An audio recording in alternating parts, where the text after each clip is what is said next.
선제 공격의 구체적인 게 뭐였냐면 선제 고백이었어요. 선제 고백. 예. 여러분, 하나님 앞에 내 죄를 깨닫고 미리 고백하는 건 아버지도 기뻐하시지만 나에게도 엄청난 유익입니다. 이건 은혜 중에 은혜예요. 사실 죄를 지적을 받으면 회피하기 일수예요. 우리는 그게 습관이 돼서 변명하기 일수고. 근데 자기 스스로 빈들과 광야와 완전히 파산의 상황에서 아버지를 생각했던 그 인물이 누구냐면 오늘 여기 나오는 둘째 아들입니다. 이게 굉장히 유명한 예화예요. 유명한 비유고. 근데 15장 1절을 보면 예수님이 세리와 죄인들과 함께 그들과 말씀을 나누려고 계십니다. 그런데 여기 보니까 모든 세리와 모든 죄인이라고 얘기한 거 보니까 세리와 죄인들이 엄청 많았고 세리라는 세리들이 다 모였던 것 같아요. 그런데 이 예수님 시대의 세리와 죄인들은 그 당시에 죄인의 부류의 대표성을 지닌 그룹이 있는데 그들이 세리와 죄인들 중에서도 몸 파는 여자들 이런 사람들을 이제 죄인이라고 얘기했어요. 그런데 2절에 보니까 그렇게 정한 사람들의 부류가 바리새인과 서기관들이 이제 나옵니다. 뭐 구체적으로 어떤 일을 하는지 자세히 설명 안 해도 바리새인과 서기관이 이렇게 성경에 나오면 칭찬의 내용이 하나도 없는 사람들이에요. 그렇죠? 칭찬의 내용이 하나도 없고 이들은 뭘 해도 반예수파예요. 반예수파. 예수를 반대하고 예수님이 하셨던 모든 일들과 따라가는 사람들을 속속이 뒤져서라도 고발하는 사람들. 근데 여러분이 바리새인이나 서기관이나 유대인의 대제사장의 그룹들은 정치인은 아니었기 때문에 그들이 예수님을 직접 십자가에 못 박을 수 있는 권한은 없었잖아요. 그러다 보니까 이들이 그 당시에 그 로마의 지배를 받았으니까 로마의 기득권 정치인들과 이렇게 아주 결탁을 해가지고 예수 한 사람을 죽이려고 별짓을 많이 한 거죠. 아마 예수님이 승천하고 난 다음에도 그리스도인들을 핍박하기 위해서 대표적으로 쓰임받았던 사람들이 바로 이들일 겁니다. 그리고 이제 수많은 제사장들도 있었고 그런데 또 제사장들 중에서도 나중에 이제 7집사 뽑고 난 이후에 사도들이 기도와 말씀에 전무했을 때 그때는 이제 제사장의 무리들도 주님께 돌아오는 사도행전의 역사도 기록이 되어 있습니다. 그런데 이 바리새인과 서기관들이 사도행전에 나온 적이 없어요. 돌아오는 적들이. 그러니까 얼마나 예수를 반대하고 예수를 미워했는지 보통이 아니었던 사람들이죠. 이 사람들의 특징은 수군거리는 게 특징입니다. 수군거리는 거. 어떻게 수군거리냐? 야, 예수라는 청년이, 왜냐하면 그때 당시 예수님 나이가 30대 초반이잖아요. 그러니까 그때 사람들은 이 바리새인과 서기관들이 이제 나이가 좀 있는 사람이다 보니까 예수라는 청년이 이렇게 기록된 데가 있어요. 그래서 유대인의 고전 문서들을 중에서 보면 예수님의 기록한 이야기가 몇 개 있다고 그러는데 그 중에 예수라는 어떤 미친 청년이 이런 기록이 있어요. 그러니까 이 사람들이 보는 예수님은 정신병자인 거예요. 정신병자. 말도 안 되는 기적과 이적을 조금 일으킨다고 말도 안 되는 이야기들 하고. 그런데 이 사람이 뭘 보냐? 지금 죄인을 영접했다고 그랬어요. 그러니까 바리새인과 서기관들에게 세리와 죄인들과 몸 파는 사람들, 수많은 죄인들과 함께 밥을 먹는다는 건 있을 수도 없고 이거는 아주 그냥 뭐 상상할 수도 없는 거죠. 상상할 수도 없는 거예요. 마가복음 2장에도 1절부터 이렇게 보시면 2장의 20절인가요? 18, 19, 20절 이쪽을 보시면은 뭐가 나오냐면 이 세포도의 세포부대 제가 설교했잖아요. 근데 이때도 비슷한 상황이었어요. 이때도 예수님이 제자들과 이제 처음 만나서 식사를 먹는 순간이었는데 그 시간이 얼마나 귀중합니까? 그럼에도 불구하고 그게 아주 꼴보기 싫은 거예요. 왜냐? 그들이 봤을 때 그 당시 율법을 제일 잘 지키는 사람이 세례 요한의 제자들이었어요. 세례 요한의 제자. 왜냐하면 일주일에 3번 금식을 너무너무 잘했어요. 그러니까 그거와 비교해서 보니까 예수님과 예수님의 제자들은 아주 엉망이거든요. 금식은 그냥 뭐 밥을 잘 드시고 계셨으니까 그 모습이 너무 안 좋은 거예요. 그러니까 지금 성경에 나와 있는 바리새인, 서기관, 그다음에 이런 사람 요한의 제자들과 바리새인들이 금식하고 있는 것을 보면서 얘기하는 유대인의 대부분의 무리들은 바로 이런 상황에서 뭐가 중요한지도 모르고 예수님이 어떠한 분인지 알려고도 안 하고 하는 것마다 그냥 씨를 말려버리려고 하는 것과 똑같은 자세를 보였죠. 자, 그런데 여기서도 예수님이 마가복음 2장에서도 보면 뚱딴지 같은 대화를 하세요. 뚱딴지 같은 대화. 자, 근데 오늘 누가복음 15장도 마찬가지예요. 그런 상황에서 진짜 막 어떻게 하고 있나 보고 수근수근거리고 막 수근수근 소리가 왜 안 들렸겠습니까? 밖에서 뻘이 보이는데. 오늘같이 아파트도 아니고. 그러면 그런 소리가 들리고 하는데 그때 예수님이 그들에게 비유로 얘기해요. 비유로. 근데 이 비유는 이 그들이 누구냐? 바리새인과 서기관들이 아니라 지금 눈 앞에 있는 세리와 죄인들이에요. 근데 이거를 바리새인과 서기관들도 들었을 거란 말이에요. 분명히 들었을 거란 말이에요. 아마 예수님이 제가 보기에는 하고 밖에 있는 바리새인과 서기관 뭐가 막 크게 얘기했을 거예요. 크게, 아주 크게. 근데 이때 뭐라면 세 가지를 얘기합니다. 여러분 누가복음 15장 그러면 여러분이 딱 이렇게 생각해야 돼요. 잃어버린 것에 대한 세 가지 이렇게 하시면 되고 다시 찾은 세 가지 이렇게 기억하시면 돼요. 첫째는 양 100마리 중에 한 마리 잃어버리고 99마리를 우리에 두고 안전하게 두고 그리고 한 마리 찾으러 간 거예요. 그래서 그 한 마리를 찾은 것에 대한 기쁨을 얘기합니다. 두 번째는 드라크마 돈이에요. 은전. 꽤 가치가 나갔던. 그런데 그 수많은 은전이 있었는데 그 잃어버린 드라크마를 하나 10드라크마가 있는데 하나를 잃어버렸는데 그 하나가 얼마나 비쌌는지 다시 찾는 기쁨을 또 얘기해요. 자, 마지막 오늘 본문에 나와 있는 세 번째는 사람이에요. 두 개는 사물이고 마지막 세 번째는 사람이에요. 사람. 아들이 둘이 있었는데 둘째 아들이 아버지한테 살아있는데 재산을 달라고 그래요. 근데 여기 12절 보니까 내게 돌아올 분깃을 내게 주소서 그렇죠. 이게 유산상속이잖아요. 근데 유산상속은 여기에 동양 문화권이 이제 섞여 있다 보니까 소아시아 지방이다 보니까 동양이든 소아시아든 공통된 전통이 뭐가 있냐면 아버지가 살아계실 때에는 절대로 유산 주세요 할 수가 없는 거예요. 그러니까 이놈은 지금 아주 진짜 나쁜 놈이에요. 예. 불효자라고 할 정도가 아니라 그냥 아주 나쁜 놈. 진짜 정말 나쁜 놈이에요. 근데 아버지가 나눠주는 김에 나눠줘 버렸어요. 아들 둘이니까 나눠줘 버렸어요. 그리고 나가서 마음껏 살았죠. 제가 어저께 그 기사를 우연히 봤는데 미국의 로또 복권은 우리나라에서 로또 복권 맞는 것보다 0이 하나 더 붙어요. 예. 뭐 200억, 300억 막 그래요. 근데 그 정도의 돈을 가진 사람이 수년 전에 지금 어떻게 사나 하고 어떤 기자가 취재를 했더니 탄광해 가지고 저기 석탄 캐고 있어요. 그거 배달하고 있어요. 왜 그러나 했더니요. 그 돈을 모아서 뭐 재테크라던가 저축하던가 그러지 않고 전부 다 술 마시고 맛있는 거 먹고 뭐 하고 여자란 여자는 다 만나는 데 썼어요. 이 남자가. 그리고 마지막 어디에 있냐면 탄광에 가서 하루하루 먹어 사는 그것도 석탄을 배달하는 업무를 맡은 정도예요.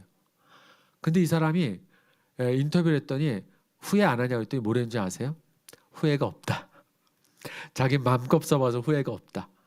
그놈이나 이놈이나 똑같아. 이놈이나 그놈이나 똑같은 놈이에요. 예? 후회를 못하는 것도 병이고 먼저 달라는 것도 나쁜 놈이고 허랑방탕 뭐 준비가 안 되죠. 아버지한테 살아있을 때 아버지한테 달라고 할 정도면 그거는 벌써 자질 문제. 이런 상황에서 이제 세 번째 이 사람이 등장하는 이 불효자가 여기서 주인공 역할을 해요. 진짜 주인공은 따로 있지만 자 11절에서 13절에 이제 재산 탕진하죠. 14절에 보니까 14절에 다 없앤 후 그 나라에 크게 흉년이 들어 그가 비로소 궁핍한지라. 이 14절 때문에 나온 속담이 엎친데 겹친다. 아마도 덮친데 엎친답니까? 엎친데 덮친다죠. 딱 그거예요. 자신이 파산했는데 아이고야 돈 구할 데도 없네요. 흉년이 들어버렸어 그 나라에. 너나 나나 다 흉년. 그러니까 그가 비로소 궁핍한지라. 아니 조금이라도 뭐가 있으면 어디 가서 좀 일자리라도 좀 얻어볼 텐데 일할 자리까지 없어요. 하여튼 이런 사람들은요 가도 꼭 거길 가. 참 신기해요. 거길 가. 이게 비유라고 알기에는 너무나 우리 현실하고 비슷한 부분이 많아가지고 신기합니다. 그리고 15절 16절을 보니까 가서 그 나라 백성 중 한 사람에게 붙여 사니 그가 그를 들로 보내어 돼지를 치게 해요. 16절에 그가 돼지 먹는 주염 열매로 배를 채우고자 하되 주는 자가 없는지라. 그것조차 주는 자가 없어요. 따라갑시다. 바닥까지 곤두박질 치다. 완전히 바닥까지 곤두박 쳐서 바닥에 닿는 덩 소리가 난 상태예요. 완전히 방법이 없어요. 어디 기댈 데도 없어요. 완전히 파산한 상태죠. 자, 우리 아까 그 찬양 가사 1절을 볼까요? 날이 저물어 갈 때, 빈들에서 걸을 때, 내 힘으로 안 될 때, 빈손으로 걸을 때, 요 네 줄이 제가 읽은 네 줄이 바로 지금 이 둘째 아들의 형편이에요. 들에 가서 돼지 치면서 돼지가 먹는 주염 열매도 못 먹을 정도로 나라가 흉년이란 얘기예요. 아무것도 도와주는 이가 없고 도와주는 환경조차도 없다는 거예요. 여러분, 자 이런 사람이 구제를 받을 수 있을까요? 이게 우리 생각이에요. 이게 우리 생각.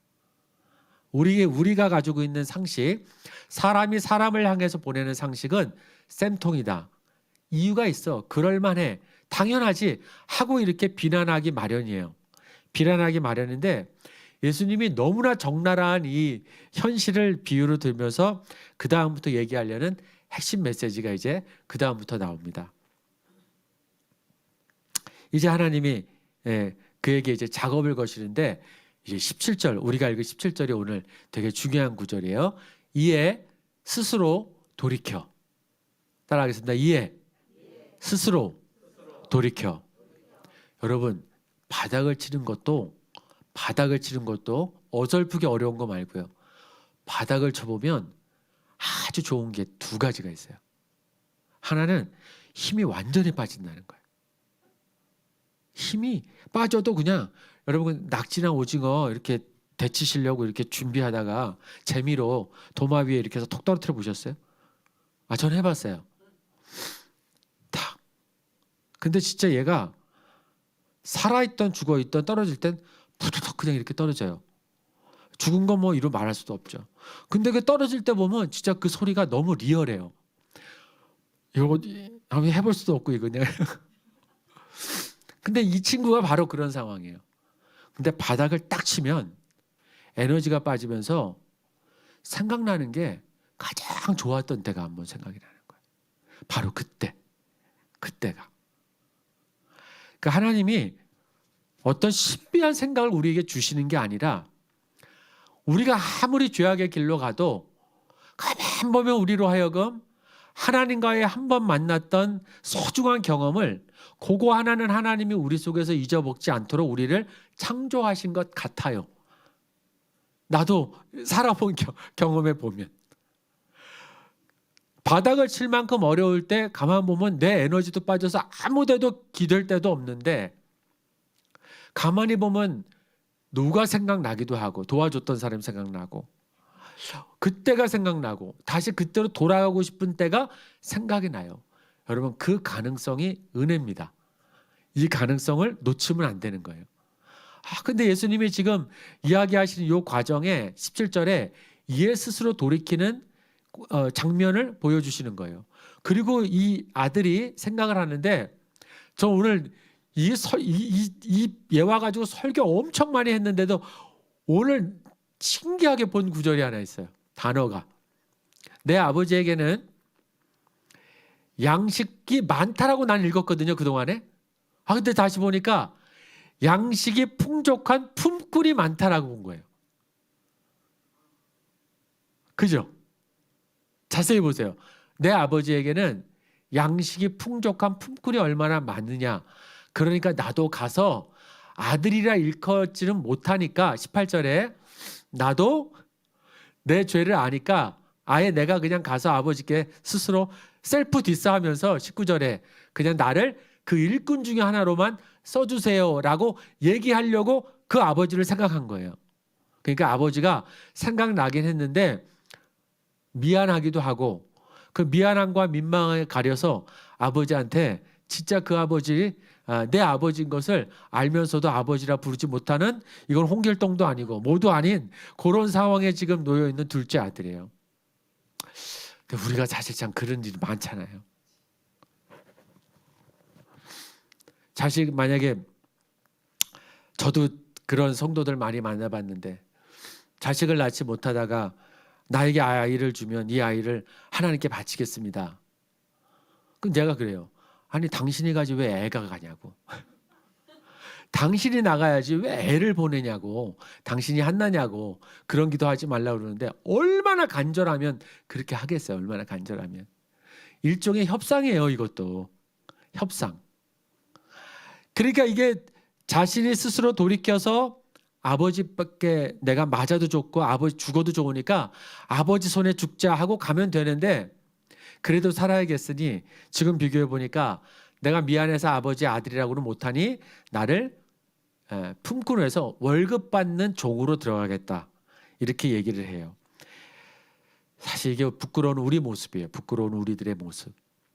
그런데 구약에 비슷하게 하나님 앞에 이런 바닥까지 이건 의도적 하나님이 의도적으로 준 고난에 처한 한 인물이 했던 비슷한 이제 고백도 있어요. 누구냐면 욥입니다. 욥기 7장 1절 한번 볼까요? 7장 1절부터 10절인데 이 땅에 사는 인생에게 힘든 노동이 있지 아니하겠느냐. 그날의 품꾼의 날과 같지 아니하겠느냐. 노동 힘들게 노동하지만 월급날을 기다린다는 거죠. 2절에 좋은 저녁 그늘을 몹시 바라고 품꾼은 그의 삭설 기다리니 퇴근 시간과 월급날을 기다리는 게 노동자들의 일꾼들의 당연한 자세죠. 3절 이와 같이 내가 여러 달째 고통을 받으니 고달픈 밤이 내게 작정되었구나. 얼마나 고통을 당한지 아시죠? 4절에 내가 누울 때면 말하기를 언제나 일어날까 언제나 밤이 갈까 하며 새벽까지 이리 뒤척 저리 뒤척 하는구나. 5절 내 살에는 구더기와 흙덩이가 의복처럼 입혀졌고 내 피부는 굳어졌다가 터지는구나. 나의 날은 배틀의 북보다 빠르니 희망 없이 보내는구나. 내 생명이 한낮 바람 같음을 생각하옵소서. 나의 눈이 다시는 행복을 보지 못하리이다. 나를 본 자의 눈이 다시는 나를 보지 못할 것이고 주의 눈이 나를 향하실지라도 내가 잊지 아니하리이다. 구름이 사라져 없어진 같이 수월로 내려가는 자는 다시 올라오지 못할 것이오니 10절 다시 읽겠습니다. 그는 다시 자기 집으로 돌아가지 못하겠고 자기 처소도 다시 그를 알지 못하리이다. 이게 푸념을 하면서 하나님 앞에 은근히 그냥 왜 이런 고난을 나에게 줬냐고 좀 얘기하는 거예요. 둘째 아들도 이렇게 고백했을 것 같아요. 똑같이 했을 것 같아요. 그러다가 이제 매일매일 재산 탕진하고 욕과 같이 살다가 갑자기 정신 차려서 돌이켜서 일어나 생각을 해보니 아버지가 생각난 거예요. 근데 아직 민망한지 파산을 해결할 길만 찾았지 진짜 그 아버지의 품으로 돌아갈 건 기대도 못한 거죠. 자, 저는 근데 이 아들이 그럼에도 불구하고 가능성을 했던 건 두 가지입니다. 하나는 이 아들이 지금 고백을 일단은 제대로 했어요. 자기 죄를 정확히 짚었어요. 그게 아까 18절과 19절이잖아요. 내가 일어나 아버지께 가서 이르기를 아버지 내가 하늘과 아버지께 죄를 지었사오니 할렐루야. 죄는 정확히 고백해야 돼요. 숨김없이. 하나님 아십니다. 근데 하나님은 우리들의 죄를 내 입으로 아주 토시 하나 틀리지 않고 너 무슨 죄 졌는데 했을 때 제대로 고백하기를 원하시는 거예요. 다른 사람한테 하는 게 아니라. 고해성사가 아니라 하나님 앞에 그냥 고지고대로 다 하나님 마음에 들 때까지. 여러분 제가 예전에 하늘문 처음 설교할 때 한번 간증을 살짝 했는데 회개의 능력, 이 고백의 능력이 얼마나 능력이 있는지요. 제가 이제 그 20살 초반에 몸이 많이 아팠어요. 군대도 못 갔는데 그게 이제 좀 고치기 어려운 병이라 30대 중반 때 이제 그때 났어요. 그때 멈추고 났어요. 그냥 그때 정말 자연적으로 났어요. 근데 이제 20대 초반에 너무 아파서 중반에 아파서 이게 물리치료를 받아도 안 나. 약을 먹어도 안 나. 안 나니까 이 허리가 너무 안 좋으니 목까지 아프니까 뭐 도저히 잠을 못 자고 막 자다 울기까지 했어요. 아파서. 그래가지고 이걸 어떻게 하나 해서 이렇게 전전긍긍하고 있었는데 잘하는 치료하시는 의사 출신의 목사님이 침 올라도 안 되고 이번에 안 되는 거예요. 근데 지나가다가 저희 그 동네 같은 교회에 같은 신학교를 다니는 여동생 같은 친구가 여자 동생 같은 애가 이제 뭐래 오빠 물에 빠지면 지푸라기도 잡아야 되니까 내가 아는 저 부천에 그분이 한 번은 부천에서 하고 한 번은 토요일은 부천에서 하고 주일 월요일은 수원에서 해. 그러니까 그 목사님한테 가서 기도를 받아봐 이러는 거예요. 그래서 제가 너무 갈급하니까 갔어요. 근데 새벽처럼 가야 된대요. 우리 하늘문처럼. 앞자리 못 앉는 것처럼 늦게 오면 자리 없는 것처럼 그렇게 가야 된대요. 세상에. 나 빨리 간다고 그때가 겨울이었거든요. 빨리 간다고 가서 번호표를 뽑았는데 벌써 20 몇 번인가 10 몇 번 20번 때예요. 깜짝 놀랐어요. 내 앞에 벌써 그 시간에 그 새벽 시간에 그렇게 많은 사람이 온 거예요. 그래서 오전 내 금방 하고 집에 돌아올 줄 알았더니 못 하고 점심 먹고 바로 그 다음 타임에 이제 한 거예요. 근데 이분이 진짜 얼마나 은사가 셌는지 그분은 참 좋으신 분이었어요. 저를 이렇게 눕히더니 이제 그분은 이제 아픈 사람의 손이 이렇게 가면 진동이 와요. 이렇게 진동이. 근데 제 몸을 이렇게 대는데 이렇게 가슴을 대는데 진동이 막 오다가 멈추고 그냥 하다가 멈추고 하고 나보러 전사님 한번 숨 크게 쉬어봐요 하더니 했는데 이 가슴이 이게 제가 이제 허리가 아프니까 이게 아주 그냥 굳어 있었거든요. 이게 뻥 뚫리는 거예요. 그래서 너무 신기해서 눈을 동그랗게 뜨고 목사님을 봤더니 목사님이 씩 웃으면서 시원하지? 전도사님은 나하고 자주 만나야 될 것 같아. 이거 한 번으로 안 되니까 자꾸 굳어져. 그러니까 이거 자꾸 기도하자고. 그래서 그때부터 아주 제가 수원이 뭐고 뭐 부천이면 뭐고 수원도 새벽 4시에 갔고 그러면서 거의 1, 2번으로 표를 끊고 들어갔어요. 그러기를 한 3, 4주가 지났는데 이제 벌써 이제 들어가면 아침에 7시, 8시 되면 벌써 여기 사람이 한 30명 와 있어요. 30명 와 있어요. 내가 앞자리니까 이제 그날 제가 아마 한 4번인가 5번째인데 한 사람 한 사람을 그렇게 오래 해요. 이 목사님이. 참 겸손한 분이었어요. 근데 그분이 저를 딱 이렇게 하는데 진동이 없는 거예요. 나는 내가 치유를 받았나? 이렇게 생각을 했어요. 근데 이렇게 하는데 전사님 막혔어. 막혔대요 나보러. 뭐가 였더니 몰라 회개할 게 있나 봐. 저기 강대상 앞에 가서 여기 와서 여기 사람 30명 뒤에 있는데 여기 앞에 와서 회개 기도하래요. 아니 이게 회개 기도하라는데 무슨 회개 기도 했대. 내가 어떻게 알아. 전사님이 알자고 와서 하래요. 했는데 이건 첫째는 창피한 거예요. 30명 있는데 창피한인데 이 사람들은 또 겁먹은 거예요. 내가 그런 걸 처음 봤으니까. 근데 아무리 봐도 내가 뭐 옛날에 진죄는 다 이미 회개했고 주님 만나면서 또 뭐 이건가 저건가 하고 다 생각나는 거 회개하는데 이 정도면 됐자고 예수님의 이름으로 기도합니다. 아멘 하고 일어날 때 에헤이 앉아. 회개가 정말 이루어지면 하나님이 나한테 얘기해. 이러니까 나도 무섭고 저 사람들도 무섭고 다 그냥 분위기가 완전히 장난이 아닌 거예요. 나도 심각해졌어요 그때. 엄청 심각했어요 제가. 겁이 나더라고요. 이게 뭔가 어떻게 내가 회개 안 한 줄 뭐 이거 어떻게 알아? 하고 이제 무릎을 꿇고 그때 꿇자마자 제가 나 도저히 모르겠으니까 내가 진 죄가 뭔지 기억 좀 나게 해주세요. 이랬어요. 근데 스쳐가는 생각이 하나 딱 떠오르는 거예요. 뭐였을까요? 제가 내가 뭐 도적질한 것도 아니고 근데 그때 아주 전도사를 교육 전도사를 처음 이제 다니던 교회에서 시작을 했는데 사례비가 안 나오는 거예요.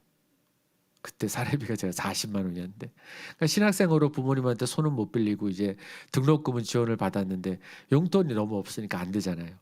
그러니까 이제 그걸 해서 내가 일을 해야 할까? 이 생각을 했어요. 일을 할까? 그러니까 여러분, 이건 제 얘기입니다.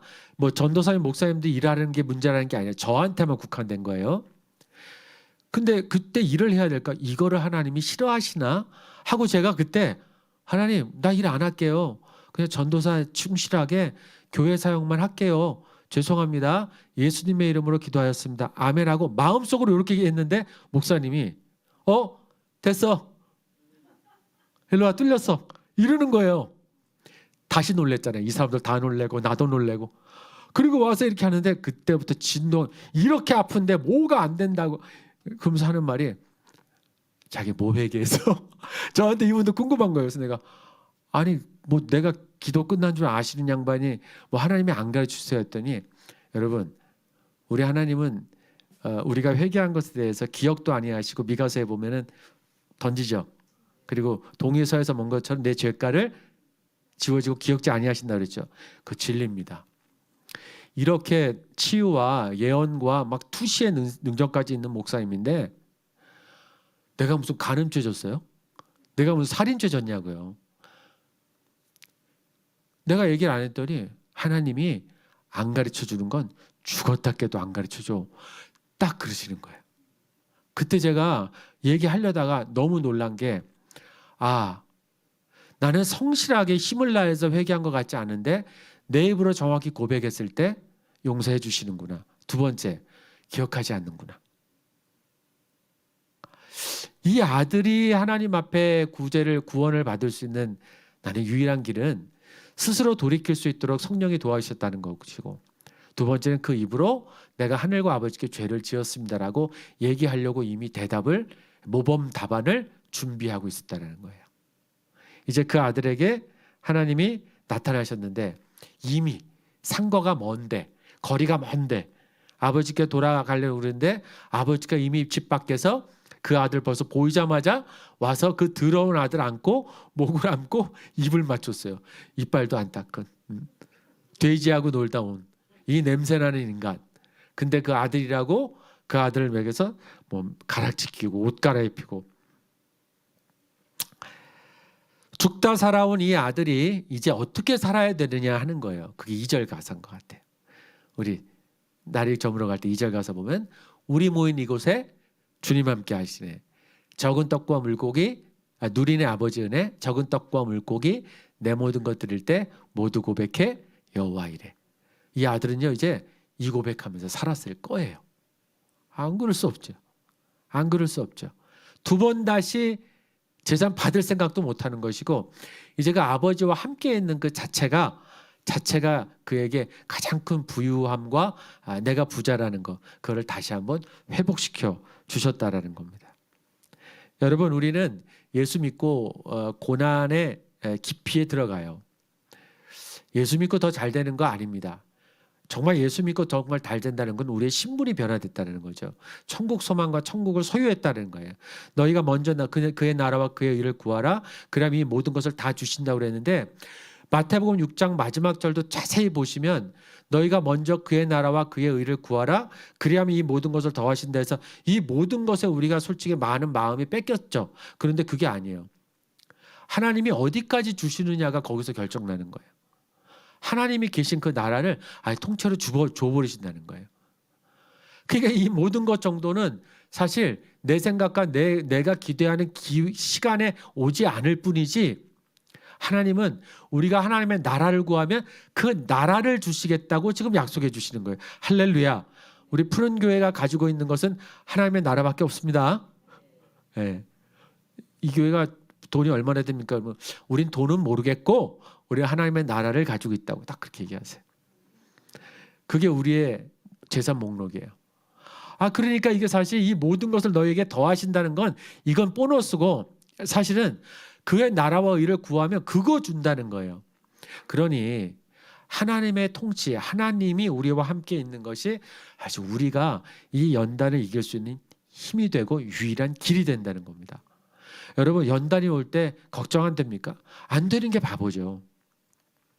연단이 없고 자식이 문제 생기고 내가 문제 재정과 건강과 모든 생각지도 못했던 문제들이 발생했을 때 관계의 문제가 발생했을 때 그게 걱정이 왜 안 돼요? 화들짝 놀라죠. 원장님 그 표현으로 막 심장이 쪼그라들 것 같다고.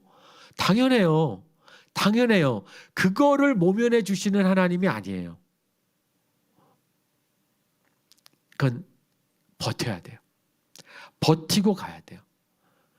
그래서 그걸 통해서 우리가 힘이 쭉 빠지면 하나님은 계속 일하시는데 우리가 힘을 안 빼고 그 앞에서 알짱알짱 되면 하나님의 일이 자꾸 늦어지는 거죠. 하나님이 야 쉬어 하고 하나님이 휙 나가려고 그러는데 자꾸 우리가 힘을 내서 알짱알짱 되니까 하나님이 아이고 이거 자꾸 걸리적거려 또 걸리적거려 하고 치우시다가 늦어지네요. 아닌 것 같아도 맞는 것 같아요. 하나님이 우리에게 은혜를 주시기를 스스로 돌이키는 은혜를 주셔야 됩니다. 그리고 두 번째로 우리가 정확하게 내 죄를 하나님 앞에 고백하는 겁니다. 그리고 그분은 기억하지 않으세요. 그리고 난 다음에 아버지 앞 그 자리로 오는 거예요. 이게 회복이에요. 여러분, 그래서 우리 찬양 가사처럼 내 날이 그냥 이렇게 없어지면 주님의 날이 이렇게 와요. 1절 가사에 보면 날이 저물어 갈 때 나의 날이 저물어 가고 하나님의 날이 오는 거예요. 할렐루야. 또 흉년에서 하나님 앞에 오면 풍년의 자리로 오는 거예요. 죄인에서 의인의 자리에 오는 거예요. 그리고 이제부터 주님 위해서 아끼지 않고 살아가는 거예요. 오늘 제목입니다. 한번 따라하겠습니다. 나의 날이 저물 때 주의 날이 떠오릅니다. 맞아요. 우리의 날이, 우리가 완전히 에너지가 빠질 때 주님의 날이 떠오르는 거예요. 유명한 교회 목사님, 큰 대형 교회 목사님들, 조용기 목사님이 예전에 그런 얘기를 하더라고요. 조용기 목사님이 개척했을 때 수많은 사람들이 왔는데 헌금 내는 사람이 그렇게 없었대요. 그래서 조용기 목사님이 이런 얘기를 하더라고요. 나중에 돈 꾸는 게 그렇게 지겹더래요. 돈을 맨날 꿔가지고 그 교회를 했어야 되는 상황이었대요. 뭐 사례비도 없었고 그게 너무너무 지겹더라는 거예요. 대형교회 목사님들도 제대로 바뀐 목사님들은 돈이 뭐 월급이 많다 안 많다 그거 나중엔 그래요. 3D 업종이라고. 3D 업종이라고. 여러분 형편이 낮은다고 우리에게 하나님이 고난의 카드 아직도 쓸 거 엄청 많습니다. 돈이 없어서 돈이 많아진다고 하나님이 고난의 카드 안 쓰실 것 같아요? 하나님은 얼마든지 우리가 힘을 낼 때, 내 힘을 낼 때는 내 힘을 이렇게 쑥 밟는 것의 1인자예요. 그걸 너무 잘 아세요. 그리고 주님이 행하시고 주님이 하시는 일에 그저 저와 여러분이 도구로 사용될 때 우리 하나님께서 하나님의 나라를 우리에게 주시면서 하나님과 함께하는 부요함, 하나님의 날에 우리가 위치해서 더 이상 잃을 것 없는 하나님의 자리, 그 아버지의 자리에 자녀로 계속 그 자리에 앉아 계시는 우리 모두가 되기를 주님의 이름으로 소원합니다. 아멘. 우리 찬양하면서 같이 합심해서 기도하고 마무리하겠습니다. 우리 날이 저물어 갈 때 오늘 들었던 말씀과 둘째 아들의 처지가 하나님 앞으로 또 그 아들을 기다리고 계신 아버지 하나님의 마음으로 함께 보시면서 찬양하며 같이 기도하겠습니다.